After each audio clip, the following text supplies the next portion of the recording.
On enchaîne avec l'actualité de l'emploi. Vous savez que dans la série des jeunes entrepreneurs à suivre, eh bien aujourd'hui, Sophie Pignal nous dresse, comme chaque semaine, un portrait, cette fois-ci celui d'un jeune homme qui a eu la bonne idée de mettre en application une des dispositions de la loi sur la transition énergétique. C'était il y a 3 ans. C'est en 2014, il avait à peine 24 ans, qu'Édouard a décidé de créer son entreprise. Au départ, il était tout seul. Enfin, pas tout à fait. J'étais tout seul les 3 premiers mois et ensuite la première collaboratrice a été ma maman. Votre maman? Oui, ma maman qui avait fait 35 ans dans une banque et qui avait envie de voir un nouvel horizon et qui a accepté de relever le défi avec moi. La loi sur la transition énergétique a instauré une taxe sur les distributeurs d'énergie.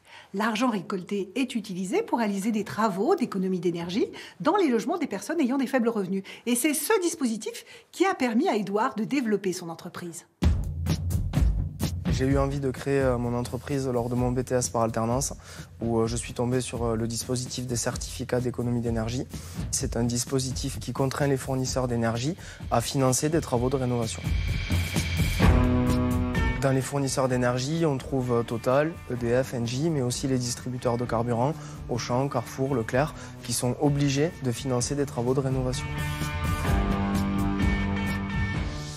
Les subventions touchent tous les Français.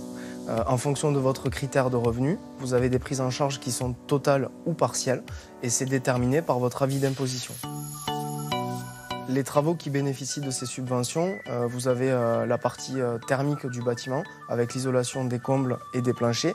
Vous avez aussi la VMC et vous avez les ampoules à LED. L'isolation des combles, voilà comment ça se passe.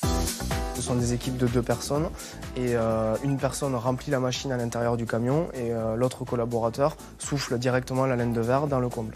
Cela permet d'éviter les ponts thermiques et d'isoler votre logement. Alors aujourd'hui, dans l'entreprise, on est 110 collaborateurs et on réalise l'isolation de combles de 2000 maisons par mois. En 3 ans, Édouard est passé de 1 à 110 salariés. Et pour gérer cette croissance, il a été accompagné. Alors j'ai eu la chance de gagner un concours qui m'a aidé à maîtriser justement cette croissance, qui est le concours du MOVJ. Le lauréat du Grand Prix MOVJ est attribué à Édouard Barthès de la société EBS Isolation. Allez Édouard.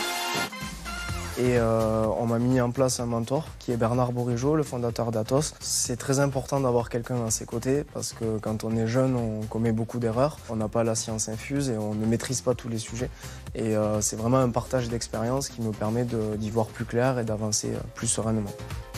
Si vous souhaitez en savoir plus sur le dispositif mis en place par le MOVJ, Mouvement des jeunes et des étudiants entrepreneurs, n'hésitez pas, connectez-vous à cette adresse. Aujourd'hui, ce qui me fait plaisir, c'est d'avoir une entreprise qui fonctionne, dans laquelle je me reconnais, avec des collaborateurs qui sont épanouis. Et ça, déjà, c'est quelque chose d'extraordinaire quand on a 26 ans, d'avoir un bel outil à disposition pour continuer à travailler. Et ouais, riche d'enseignements.